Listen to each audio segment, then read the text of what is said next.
इस साल बाबा अमरनाथ की नगरी में आई आपदा ने कई परिवारों को कभी न भूलने वाला दर्द दिया है। पहाड़ों से आया सैलाब अपने पीछे आंसुओं का समंदर छोड़ गया। कई भक्त भोले अपने भोले के घर में वहीं हमेशा हमेशा के लिए रह गए, वापस अपने परिवार के पास नहीं लौट सके। बर्बादी के कई दृश्य दुनिया ने देखे, लेकिन दुनिया ने यह भी देखा कि कोई भी आपदा, कैसी भी आपदा, भोले भक्तों की राह नहीं रोक सकती, उन्हें अपने इरादे से डिगा नहीं सकती। नमस्कार दोस्तों, जय भोले की। दोस्तों, श्री अमरनाथ जी की यात्रा में इस बार आई आपदा ने लंगर चलाने वाले सेवादारों का भी खूब इम्तिहान लिया है। हर साल अमरनाथ यात्रा इन्हीं भंडारे वालों के सहयोग से धूमधाम से होती रही है।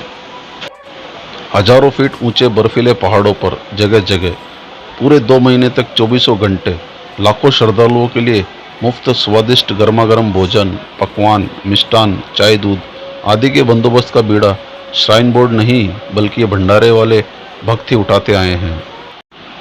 आप ये जो मलबा देख रहे हैं, ये अमरनाथ जी की गुफा के पास बादल फटने से आया था। मलबे में मानसा पंजाब वालों का पूरा लंगर भी तबाह हो गया। पहाड़ से मलबा पत्थर आते देख लंगर के सेवादारों ने खुद को और अपने सामान को बचाने के बजाय सबसे पहले श्रद्धालुओं की जान बचाना जरूरी समझा। उन्होंने श्रद्धालुओं को लंगर से सुरक्षित बाहर निकाला। इस आपदा में उनके सभी सेवादार भी सुरक्षित बच गए, लेकिन लाखों रुपए का सामान मलबे में दब गया।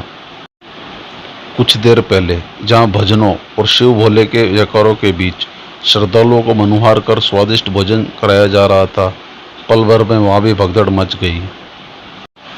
आपदा के तुरंत बाद लोग अपनी जान बचाकर सुरक्षित जगहों की तरफ भागे। आर्मी ने भी सभी श्रद्धालुओं को पंचतरणी और बालटाल की तरफ भेजना शुरू कर दिया। 4-5 दिन तक यात्रा बंद रही, रेस्क्यू अभियान जारी रहा। इसी बीच मानसा लंगर वालों सहित दूसरे लंगरों के दर्जनों सेवादार वहीं डटे रहे। चाहते तो वे भी अपनी जान बचाकर वहां से चले जाते, अपने शहरों की ओर लौट जाते। उनके घर वाले भी चिंतित थे, फ़ोन कर कर के वापस बुला रहे थे, लेकिन बाबा बर्फानी की फौज भला कहाँ पीछे हटने वाली थी। रेस्क्यू में जुटे सैकड़ों जवानों और दूसरे लोगों के लिए चाय, नाश्ता, भोजन आदि का प्रबंध कैसे होगा।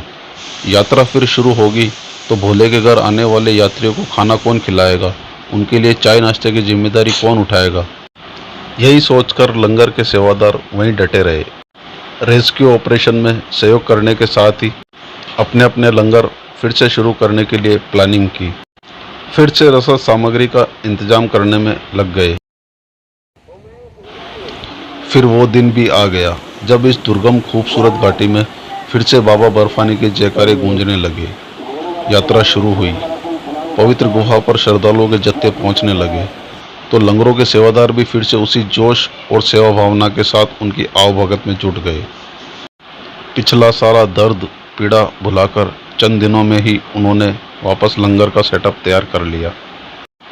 दोस्तों, भीषण जल प्रलय भी उनके हौसलों को नहीं डिगा पाई।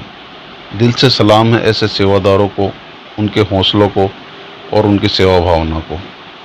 जय बाबा बर्फानी। भूखे को अन्न, प्यासे को पानी।